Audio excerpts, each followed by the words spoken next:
everyone.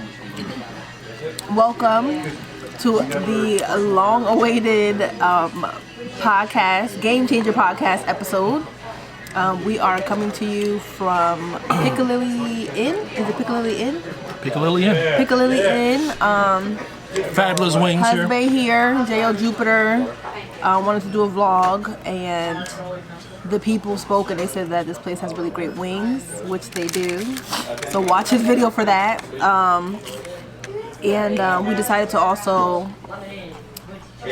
have our comeback podcast episode be about his journey to 100K, because there's 100K subscribers. I'm very proud of him and happy and excited about what's ahead. And so we're going to talk about what that journey was like for him. And basically be interviewing my husband here a little bit. Yeah. Excuse me here. I just ate their smoker wings. If you guys watch the video, the actual food vlog, smoker wings are really hot. I can definitely eat them all, but it needs some. You gotta take your time with it. You can tell. So he handles all things spicy. And for him to say that it's hot, I knew that there's no point. Like, I'm not gonna try it. I'm glad I didn't do that to you. You would have been cursing me out. I would have been coughing up a storm, and then I would have been removed from the establishment for cough. But his nose sounds sniffly right now because of how hot those wings are. So I'm glad I left those alone. But yeah, so we're here. So we're gonna talk about in this episode my husband's journey to 100K, and also about like our partnership, our marriage, and navigating him being like such a natural entrepreneur versus me being much more of like a learner. It's like, I don't want to say corporate, I didn't spend so much time in corporate, but I guess traditional, right, person of, you know, taking steps. First there's this and there's this, and I'm still, you know, in the process, right? I'm like getting my PhD and all that, but dipping my toe into the entrepreneurial lake or water, whatever it is, by doing this podcast with him and starting a blog and things like that, and my own business, my private practice. So yes, that's what we're going to talk about today. It's the longest intro ever. I thought we was already in the episode. You gotta edit it anyway. True. And this was her idea too. She's like, babe, we should do a podcast on the road to 100K. I'm like, okay, let's do it. Okay, but babe, I need you to not, this isn't the J.O. Jupiter show. I need you to not like go off on tangents here and there and everywhere. And stay focused, okay? Stay with me. Tell me to wrap it up, This is one segment all right, of the episode. So, all right. My first question is, tell the people kind of where this creative, before we get to the entrepreneur that you are, the creative person that you are, where did that start? And how did it lead you to your YouTube channel? I've always been, that's always been me. Now that I reflect at it, and just look at how my life was, I just loved art, and there are clear indications in your life on what it is that you love doing. And for me, it's to, at one point it was to draw.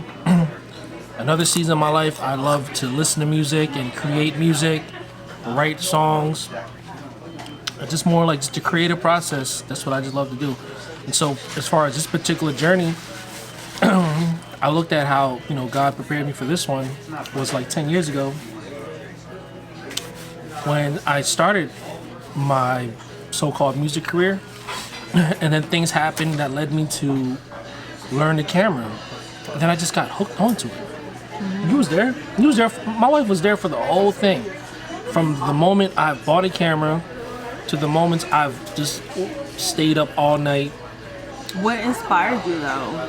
Because you were doing, you know, you were a first-time homeowner, you were doing a responsible thing, adulting, right? And working, you know, a regular 9 to 5. So what sparked for you to say like, hey, I'm going to invest some time in learning the camera? And It wasn't intentional. It was more of, it felt right. okay. It was like, this is what I just love to do. Oh, thank you. And that's how I kind of like, it led me to where I was at. Like, I just loved it. It just felt right. I don't know what it is. Like, picking up the camera, you know, at that time. Yeah. Picking it up, taking shots. Like, it's funny. I remember, like, learning some new things, and I would tell my wife, hey, babe, I'll be right back. I'm going out to the park. She's like, why are you going out there? I'm like, I always want to test something out. I'll go shoot it. I'll go take my photos. I'll come back to the house, upload it, just to see what I did right, what I did wrong. And it was just, like, natural. Like, and that's how I learned, too. I learned naturally. If I were... By doing. By just feeling it. I didn't... Yeah. If, you know, I go off of just gut Well, instinct. I'm about to say, first of all, you do have a natural gift of having an eye for things, right? But so the like mechanics of the camera and all that stuff, like you learn, but you have like a natural gift of detail when it comes to that. I've worked up to it. You what? I worked up to it. Like, I've learned it throughout the years. Yeah, well, you perfected the craft. Because I didn't know anything about, going back to like just videos, I didn't know anything about fonts. Yeah. I was horrible at font selection. You know, it was really gaudy and just bad taste, you know what I mean? Like, I thought the cursive, italic was like the one. I didn't know what to do. I had to learn it. So that didn't come natural, but what came natural was the love of the photography, the camera. Hey, How you doing? excellent. Great. Good? These are hot, Yeah? but I love them. I'm 2 in right now, so I'm gonna finish it. Okay. Yeah, I just decided not to try. No. There's no Yeah, as soon way as I bit there's into no it, way I can make it. as soon as I bit into it, I'm like, nah, don't even try it. So growing up, No, getting back to it, like, it was just, I don't know how to say it, it was just natural. I wasn't good at some things, but I've learned how to do it. Yeah. So you. Oh, go ahead. No, go ahead. Because I just want to. It seems like it's getting busier, so I want to be able to move this along. Yeah, let's move it along. So you transition. Your main focus was like photos at first. It was photos, just like everybody, photos. Photography. You did shoots. You did events. For my family, there was like events and things like that. And then you switched to Video. videos. And you started doing music videos for independent artists. And so you did that for some time, and you were still working your full-time job, Still learning working- at night, every night, Being obsessed, editing. I was obsessed. I was like, I tell people, I was hyper-focused at what it was I was doing. Even at work, I would research the camera gears. I would research on how to do fill and light or primary lighting, and I've absorbed everything beyond 100%, and that's just how I am. That's how I learn. When I love it, it just overtakes my entire existence. And anyone that know what I'm talking about know what it feels like, because I don't really have control over it. It just happens. It's definitely like your personality has a very like tunnel vision, obsessive personality, which he used for his benefit with mastering this craft.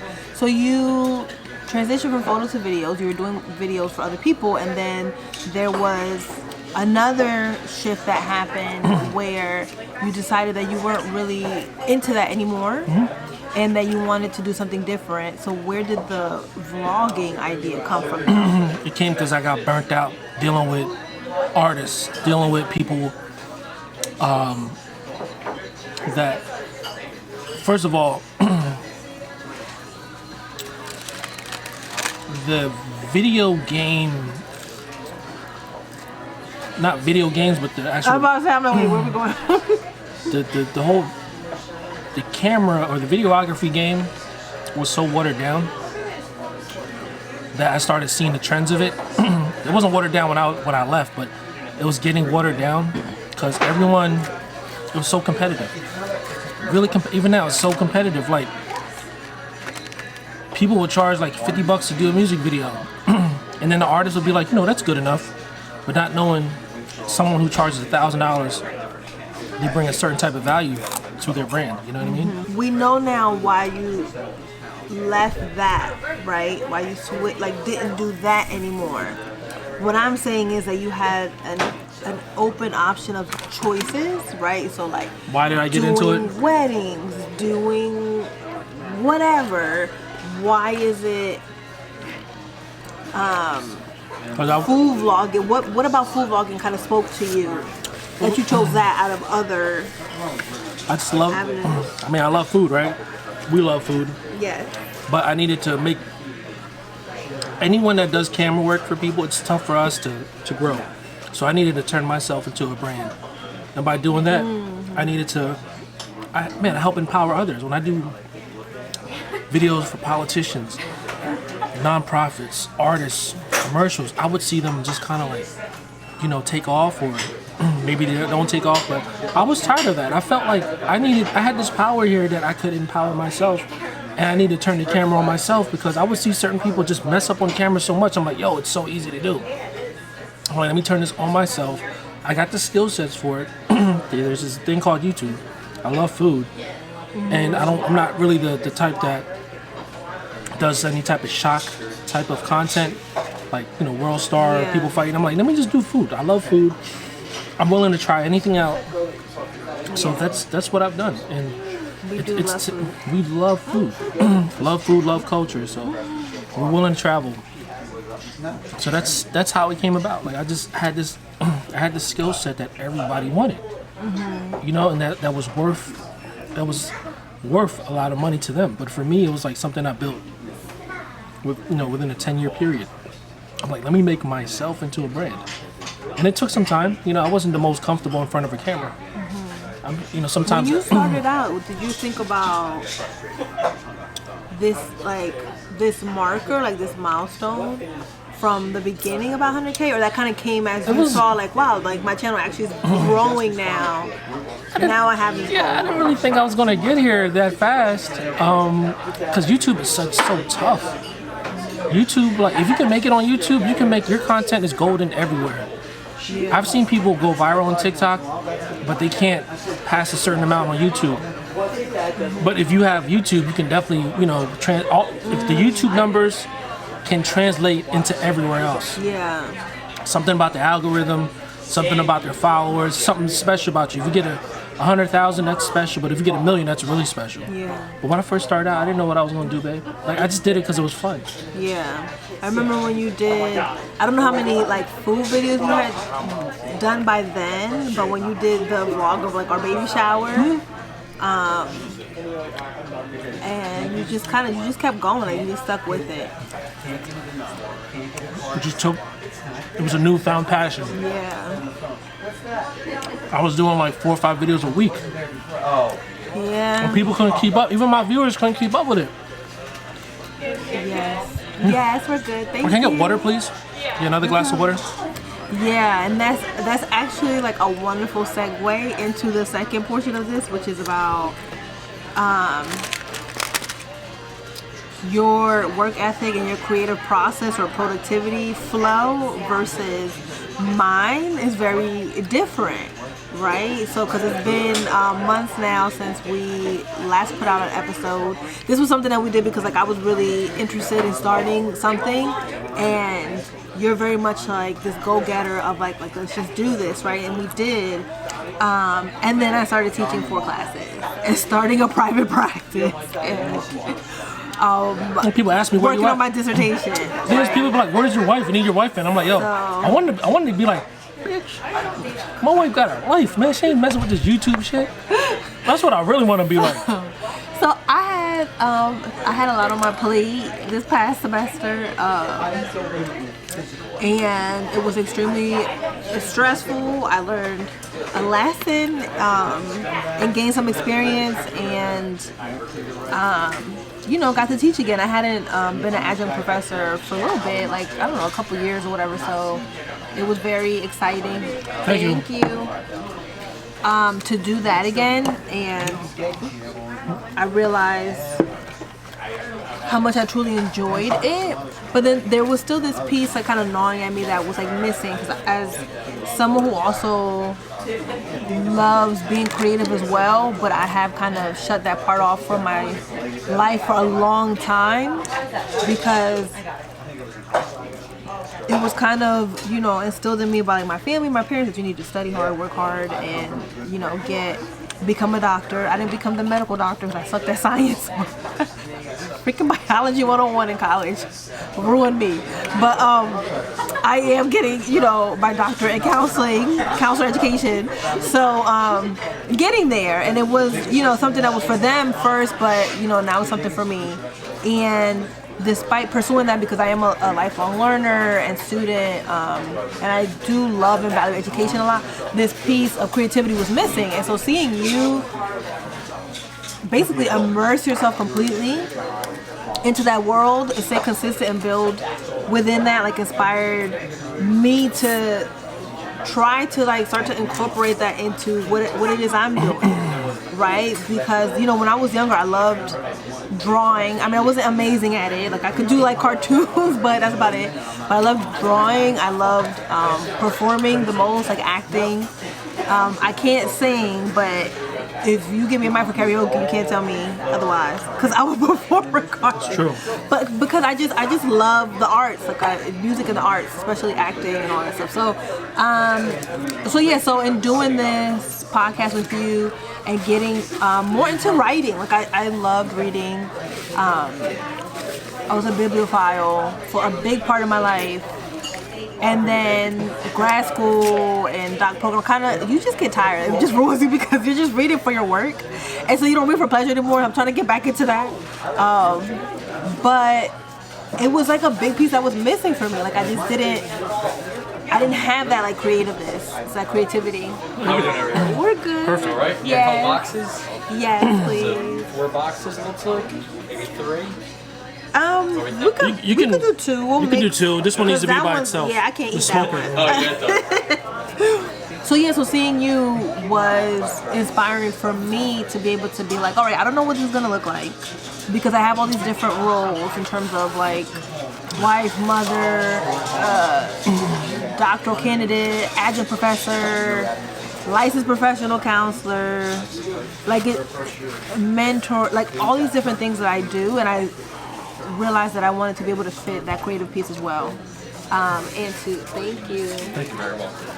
and to like build on that and see where it goes, so that I can be tapping into it, which comes to, you know, this part of our journey of being able to work together when we have such a different styles of working. Yeah. You're like this. And what you and if he has to stay up late, he will stay up late, right?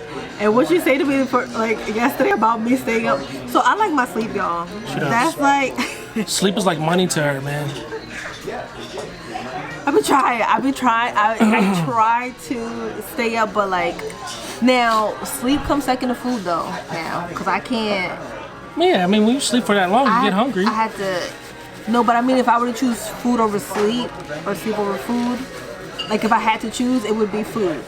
But I am not great. I'm not productive or functional when I don't sleep either. So, you would, you know, work your 9 to 5 and then stay up to whatever time at night, learning and doing all that. And I've been staying up late at night as well. You were like, this is the first time I've seen you in a long time, if ever, staying up late. I'm like, I'm proud of you, babe. The first time I've seen you stay up.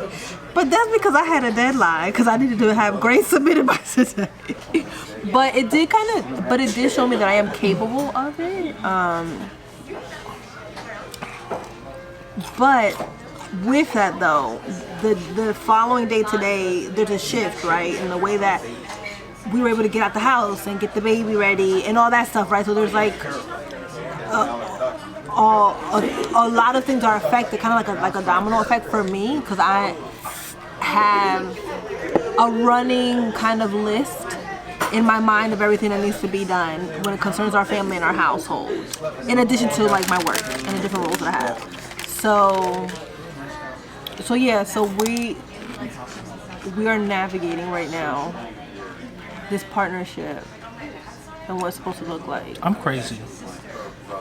when it comes to Yeah. stuff that I love. I just, Yeah. You are literally like, well, I don't know what, I forget what the phrase is, 600 miles an hour, whatever the number is, 100 miles per hour, like, that's what he is, where I'm the slow and steady wins the race.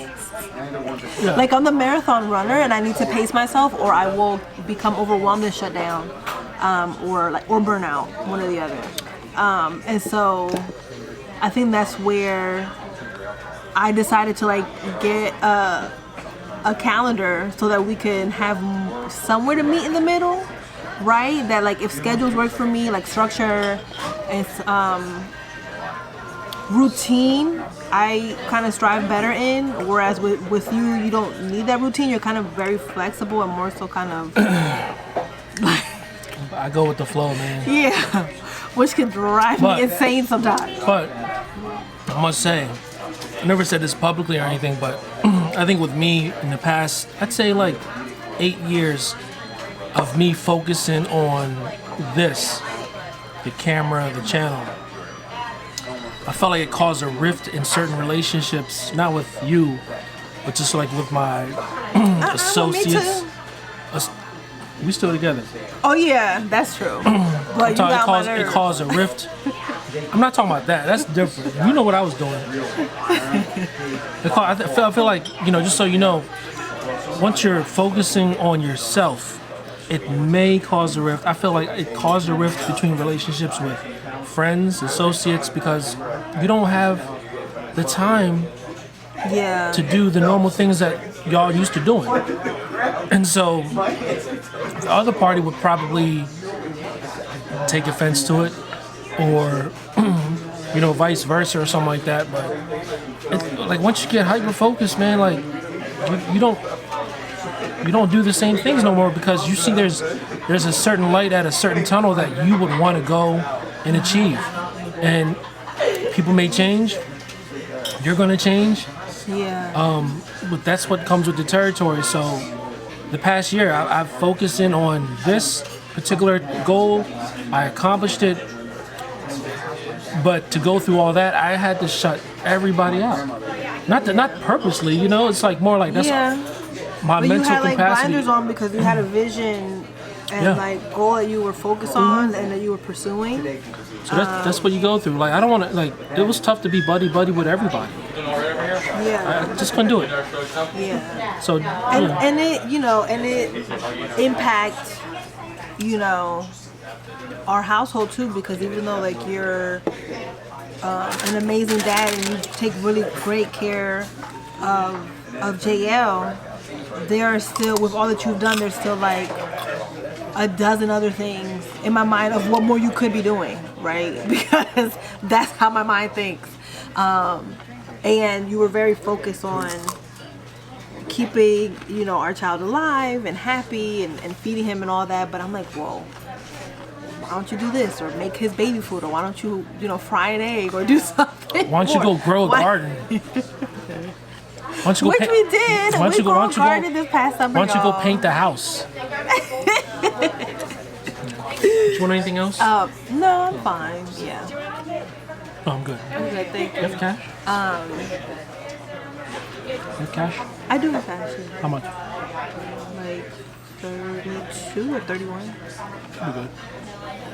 Give him 30. Yeah. Perfect. No, but that's So yeah, so we are still navigating. I know something that I've learned from him is that consistency is key, and so now that I've kind of like allowed myself to really like not just dip my toe in this, but really jump in and see where this goes. In terms of like branding and our entrepreneurial journey together, like as a couple, and what I do like on my own, you're gonna see more of us. And we'll keep it up.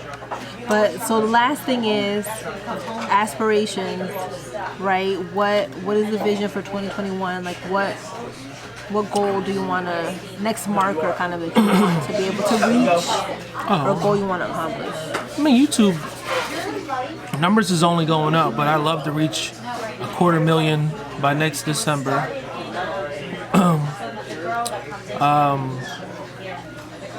really travel. You know, I've made my name to 100K, mainly just being local, which is amazing to me. But I love to travel. I want to experience different culture.